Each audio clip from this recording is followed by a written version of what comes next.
Hello guys, स्वागत है आपका सिटीजन जी चैनल पर। और आज की वीडियो में मैं आपको हैलोवीन फ्रेंचाइज की टाइमलाइन समझाऊंगा ताकि आपको एक बेटर आइडिया हो जाए कि कौन सी मूवी कब देखनी है। और साथ ही मैं इस फ्रेंचाइज की सभी मूवीज को रैंक भी करूंगा ताकि आपको ये भी पता चल जाए कि कौन सी मूवी देखने लायक है और कौन सी नहीं। इस फ्रेंचाइज में अब तक 11 मूवीज आ चुकी हैं और इस साल हैलोवीन किल्स आएगी और अगले साल हैलोवीन एंड्स। अगर कोई नॉर्मल पर्सन इस फ्रेंचाइज को देखना चाहे तो वो ठीक ऑर्डर में देख ही नहीं सकता। इसकी टाइमलाइन इतनी ज्यादा मेस्ड अप है, लेकिन इस वीडियो को देखने के बाद कहानी कुछ और होगी। तो अब ज़्यादा देर ना करते हुए जल्दी से वीडियो स्टार्ट करते हैं।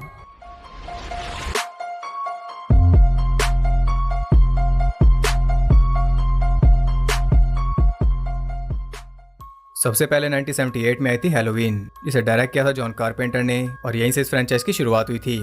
ये मूवी बहुत ज़्यादा पॉपुलर है इसके थ्रिल की वजह से। स्लैशर जॉनरा पर इसका काफ़ी गहरा इम्पैक्ट रहा था। जितनी कमाई आज की स्लैशर नहीं कर पाती उससे ज़्यादा कमाई इसने 1978 में की थी। इसलिए 1981 में आया इसका सीक्वल हैलोवीन 2, जो कि एग्जैक्ट इसकी एंडिंग से शुरू होकर इसकी कहानी को आगे बढ़ाता है और इसमें माइकल को मरते हुए दिखा दिया था। इसलिए सागा 2 मूवीज के साथ यहीं पर एंड हो गई थी। फिर एक साल बाद ही 1982 में आई Halloween 3 season of the witch, जिसमें माइकल था ही नहीं। इस मूवी का पिछले दोनों पार्ट से कोई लिंक नहीं है। इसमें एक अलग ही कहानी चलती है, यानी कि एक स्टैंड अलोन फिल्म है जो कि बाकी सभी मूवीज से एकदम अलग है। और अगर इस फ्रेंचाइज में ना भी होती तब भी कोई फर्क ना पड़ता, लेकिन माइकल ना होने की वजह से फैंस ने इसे पसंद नहीं किया। इसलिए 1988 में आई Halloween 4 the return of Michael Myers. और जैसे कि टाइटल बता ही रहा है, इसमें माइकल को वापस लाया गया ताकि थोड़ा और पैसा कमाया जा सके। ये मूवी हैलोवीन 2 का डायरेक्ट सीक्वल है, यानी कि इसमें उसके आगे की स्टोरी दिखाई गई है और ये एक नई सागा को स्टार्ट करती है। इसकी कहानी को आगे बढ़ाते हुए अगले साल 1989 में आई थी Halloween 5 the revenge of Michael Myers. और इसका टाइटल ही सब कुछ बता रहा है, इसमें माइकल बदला लेगा। और इस मूवी को बहुत बुरा रिस्पांस मिला था और यहाँ से फ्रेंचाइज डूबने लगी थी। मेकर्स को यहीं रुक जाना चाहिए था और वो कुछ टाइम के लिए रुके भी, लेकिन फिर 1996 में आई Halloween 6 the curse of Michael Myers और इसने तो फ्रेंचाइज पर फुल स्टॉप ही लगवा दिया। इसमें माइकल की किलिंग का रीजन बताया गया था और जो सागा हैलोवीन 4 से स्टार्ट हुई थी वो यहाँ पर एंड होती है। और इन 3 मूवीज को कहते हैं थॉन ट्रायलॉजी। अब इस स्टोरी को और ज्यादा घिस नहीं सकते थे, इसलिए 1998 में आई हैलोवीन H2O 20 ईयर्स लेटर, जो कि हैलोवीन 2 का डायरेक्ट सीक्वल है और ये उसके 20 साल बाद बेस्ड है। यानी कि उसकी कहानी को एक नए तरीके से आगे बढ़ाती है और इथॉन ट्रायलॉजी को नहीं मानती, क्योंकि इसने एक नई ऑफिशियल टाइमलाइन बनाई। इसमें माइकल की स्टोरी को एक परफेक्ट एंडिंग दे दी गई थी, लेकिन पैसा क्या कुछ नहीं करवाता। 2002 में इसका सीक्वल आया हैलोवीन रेजरेक्शन, जो कि अगर ना आता तो ही बेहतर था। इसने H2O की कहानी को आगे बढ़ाकर एक नई कहानी को स्टार्ट करना चाहा, लेकिन ऐसा हो ही नहीं पाया क्योंकि मूवी हर एक एंगल से लैग कर रही थी।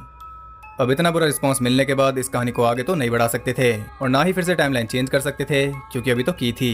इसलिए डिसाइड किया गया कि फ्रेंचाइज को रीबूट किया जाएगा और तब जाकर 2007 में आई हैलोवीन, जो कि एक रीबूट थी, यानी कि एक फ्रेश स्टार्ट थी। किसी ओरिजिनल मूवी को अगर फिर से बनाओ तो उसे रीमेक या रीबूट कहते हैं और इन्हें काफी ज्यादा हेट मिलती है फैंस की तरफ से। यही हाल इस मूवी के साथ हुआ था, लेकिन ये एक परफेक्ट मूवी है। इसमें माइकल की बैक स्टोरी भी दिखाई गई थी, जो कि इससे पहले कोई नहीं जानता था, और सबसे ज्यादा खतरनाक माइकल भी इसी में था। रॉब ज़ॉम्बी ने डायरेक्शन में भी कोई कमी नहीं छोड़ी थी। फिल्म ने कमाई भी अच्छी खासी की थी, इसलिए 2009 में आया इसका सीक्वल हैलोवीन 2, जिसे रॉब ज़ॉम्बी ने ही डायरेक्ट किया था। ये पिछले पार्ट की कहानी को आगे बढ़ाता है और इसमें रॉब ने और ज्यादा लिबर्टी लेकर एक नया एंगल देना चाहा इस फ्रेंचाइज को, जिससे फैंस और ज्यादा भड़क गए, क्योंकि रॉब की मूवीज एक अलग ही टोन पर चलती हैं, जिस पर हैलोवीन फ्रेंचाइज कभी चली नहीं थी। अब इतने बैकलैश के बाद इस कहानी को भी आगे नहीं बढ़ा सकते थे, इसलिए रिबूट सागा भी यहीं पर एंड हो गई। फिर बात चलने लगी कि अब और क्या किया जाए। कई सारी मूवीज पर काम स्टार्ट किया गया, लेकिन बात नहीं बनी। इतने में फिल्म के राइट्स इधर उधर होकर सीधा पहुंच गए ब्लमहाउस के पास। तब 2018 में आई हैलोवीन, जो कि रिबूट के बजाय एक डायरेक्ट सीक्वल है ओरिजिनल हैलोवीन का, और ये उसके 40 साल बाद बेस्ड है। यानी कि यहाँ फिर से टाइमलाइन चेंज हुई और अब H2O वाली टाइमलाइन भी इनवैलिड है, साथ में हैलोवीन 2 भी, क्योंकि अब ये हैलोवीन 2 है। और अगर आप नहीं जानते तो बता दूं कि इस मूवी ने तबाही मचा दी थी। ये सबसे ज्यादा पैसे कमाने वाली स्लैशर फिल्म है। इसने कई रिकॉर्ड भी तोड़े और इस डूबती फ्रेंचाइज को फिर से संभाल लिया, और अब इसे और ज्यादा मजबूत किया जाएगा हैलोवीन किल्स और हैलोवीन एंड्स के साथ। अब ये हैलोवीन की ऑफिशियल टाइमलाइन होगी, जो कि बेस्ट है। इससे अच्छा सीक्वल ना तो इस फ्रेंचाइज में अब तक आया और ना ही ऐसा टेक लिया गया इसकी स्टोरी पर। तो यह है पूरी टाइमलाइन हैलोवीन फ्रेंचाइज की। अब अगर आप माइकल के फैन बनना चाहते हो तो पहले आपको 1978 वाली हैलोवीन देखनी होगी, फिर 2018 वाली, क्योंकि ऑफिशियल टाइमलाइन है। और ट्रस्ट मी, इन्हें देखने के बाद आप खुद ही हैलोवीन किल्स का वेट करोगे, और जब आपसे वेट नहीं होगा तब आप देखना रॉब ज़ॉम्बी के हैलोवीन रीबूट्स। ये आपको एक अलग ही एक्सपीरियंस देंगे और आपको पता चलेगा कि हैलोवीन किल्स वाला माइकल कहाँ से इंस्पायर्ड है। फिर अगर आपके पास टाइम बचे या आप और डीप जाना चाहो इस फ्रेंचाइज में, तब आप हैलोवीन 2, थॉन ट्रायलॉजी और H2 वाली टाइमलाइन भी देख सकते हो, और अगर चाहो तो हैलोवीन 3 भी। और ये पूरी सीरीज डिटेल में चैनल पर अवेलेबल है, आप चाहो तो चेकआउट कर सकते हो।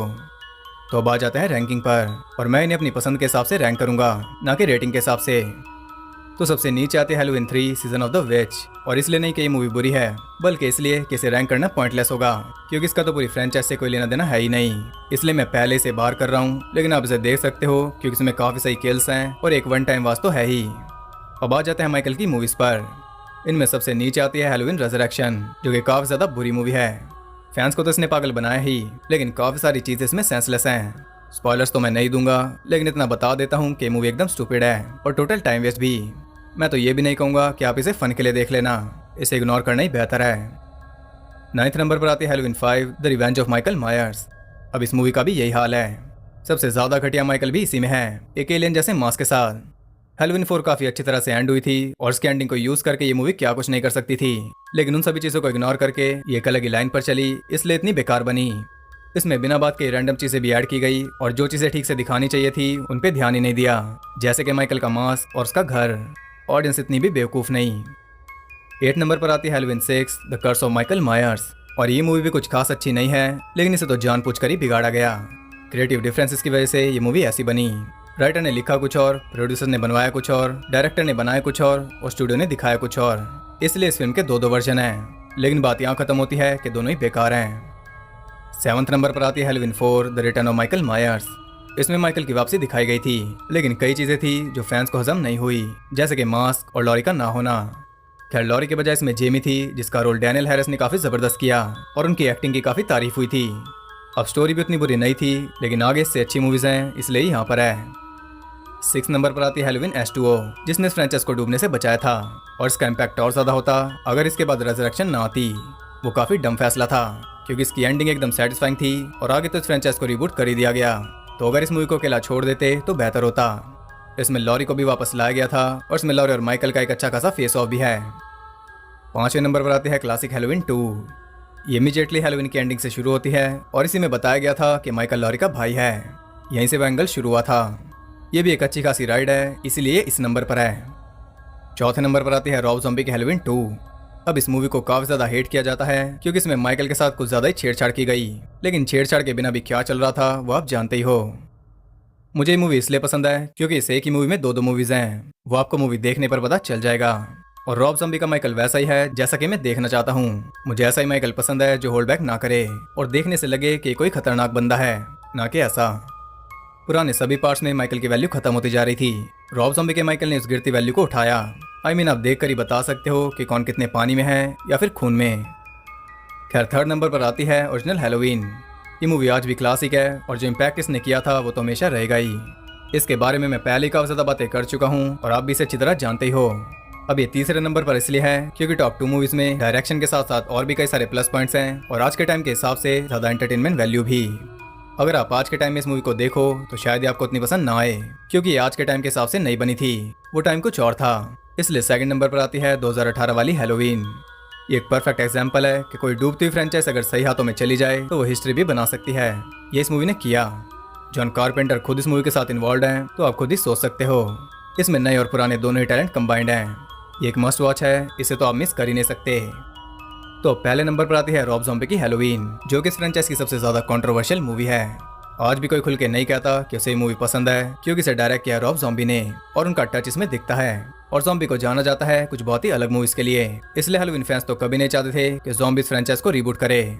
लेकिन मैं तो हमेशा कहता हूँ कि मेरी फेवरेट हैलोवीन फिल्म है। इसमें वो सब कुछ है जो मैं देखना चाहता हूँ या फिर जो कुछ मैं माइकल मायर्स से एक्सपेक्ट करता हूँ। और अगर आप नई माइकल को देखोगे तो आपको पता चलेगा कि वो रॉब ज़ॉम्बी के माइकल का ही ऑल्टरनेट वर्जन है, या आप हैलोवीन किल्स में देखोगे और क्या पता कि वही सबकी फेवरेट बन जाए, इंक्लूडिंग मी।